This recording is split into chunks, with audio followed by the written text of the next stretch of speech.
What up, YouTube? You already know. Big Lou tapping back in with what it do with Big Lou and the ZR2. Baby.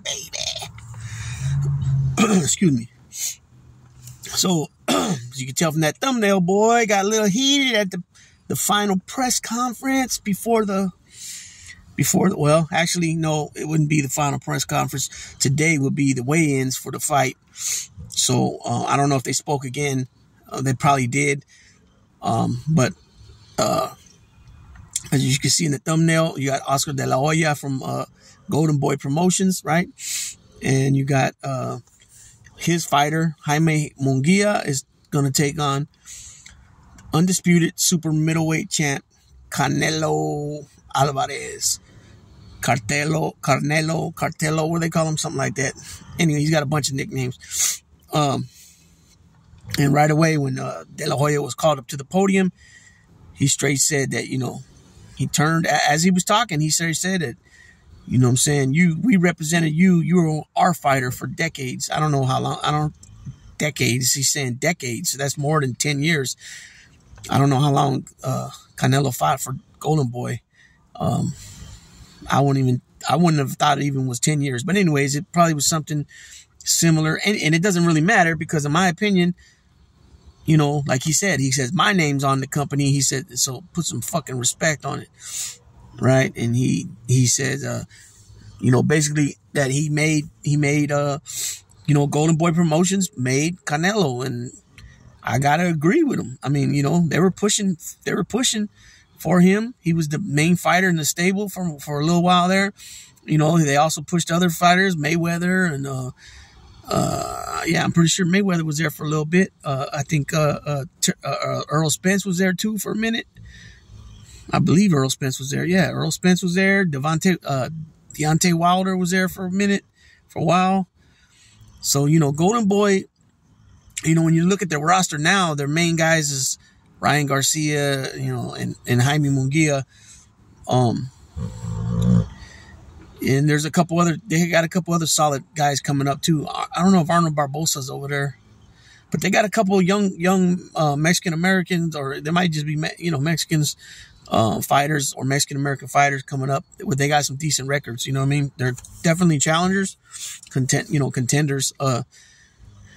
And, I think, De La Hoya, for whatever reason, because of, I'm assuming, and from things I've heard Canelo say before in the past on like the Breakfast Club, is that, because of some things that De La Hoya has been involved with in his personal life, that I'm thinking that it's, it rubbed Canelo the wrong way. And I think Canelo feels like because De La Hoya was, indulging in certain things and doing certain things, that somehow because he was up under his promotion, that it might have made him look bad too.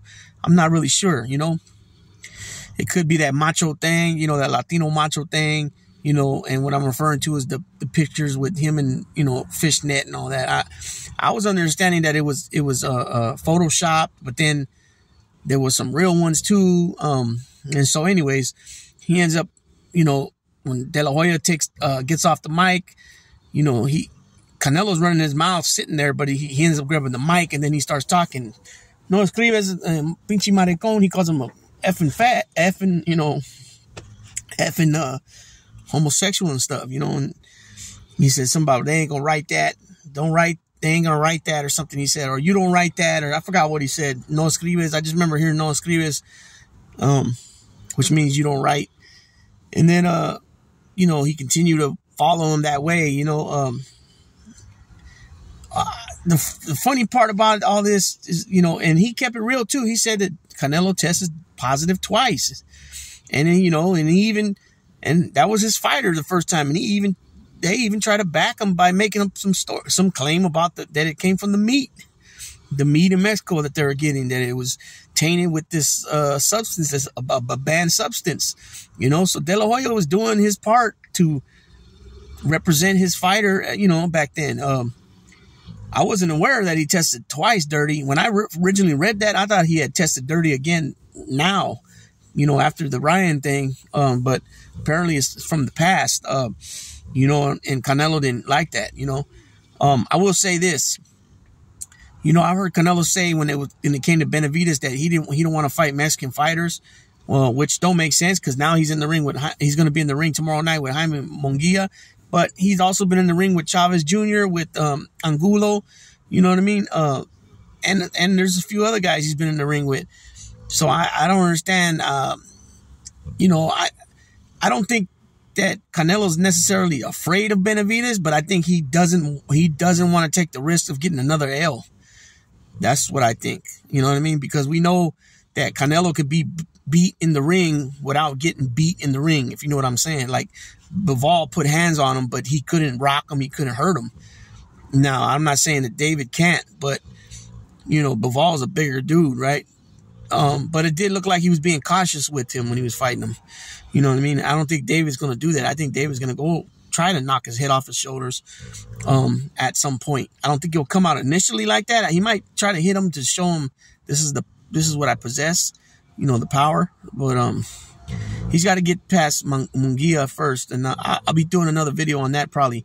This is just a little video on the little altercation with Oscar De La Hoya and Canelo Alvarez. But you know, Oscar De La Hoya, man, he is gonna go down as one of the best fighters of all time, in my opinion.